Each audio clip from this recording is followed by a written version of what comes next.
Chapitre 23. Cela dit, Jésus s'assit près de la montagne qui fait face à Tyr et ses disciples s'approchèrent de lui pour entendre ses paroles. Jésus dit alors, au paradis, après qu'Adam, premier homme trompé par Satan, eut mangé la nourriture défendue par Dieu, sa chair se rebella contre l'esprit. Alors il fit serment en ces termes, par Dieu, je veux te couper. Et après avoir cassé une pierre, il prit sa chair pour la couper avec le tranchant. Aussi fut-il réprimandé par l'ange Gabriel. Il répondit, j'ai juré par Dieu de la couper et je ne serai jamais menteur. L'ange lui montra alors l'excroissance de sa chair et il la coupa. C'est pourquoi, de même que tout homme prend chair de la chair d'Adam, ainsi est-il obligé d'observer tout ce qu'Adam promit par serment. Adam appliqua cela à ses fils et l'obligation de la circoncision se transmit de génération en génération.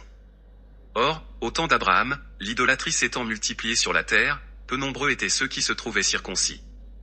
Dieu révéla donc à Abraham ce en disant, celui qui n'aura pas circoncis sa chair, je le rejetterai de mon peuple à jamais.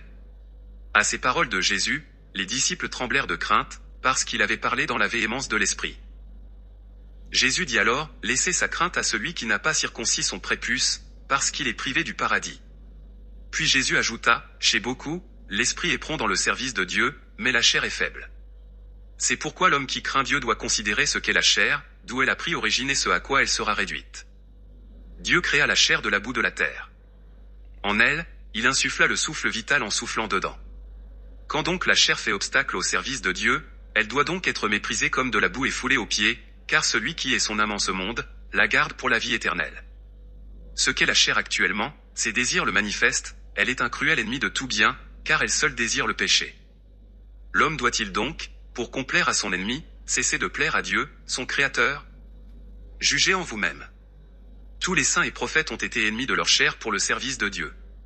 C'est pourquoi spontanément et avec allégresse, ils allaient à la mort pour ne pas offenser la loi de Dieu donnée à Moïse, son serviteur, en allant servir les dieux faux et menteurs. Souvenez-vous d'Élie qui fuyait par des lieux déserts de montagne, ne mangeant que de l'herbe et vêtu de peau de chèvre. Combien de jours ne jeûna-t-il pas? Quel froid ne supporta-t-il pas? Combien de pluies le trempèrent?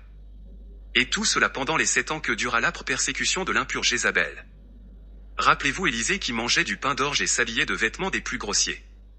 Je vous le dis en vérité, ceux-là, qui n'ont pas craint de mépriser leur chair, étaient terriblement redoutés des rois et des princes. Cela suffirait pour mépriser la chair, ô homme.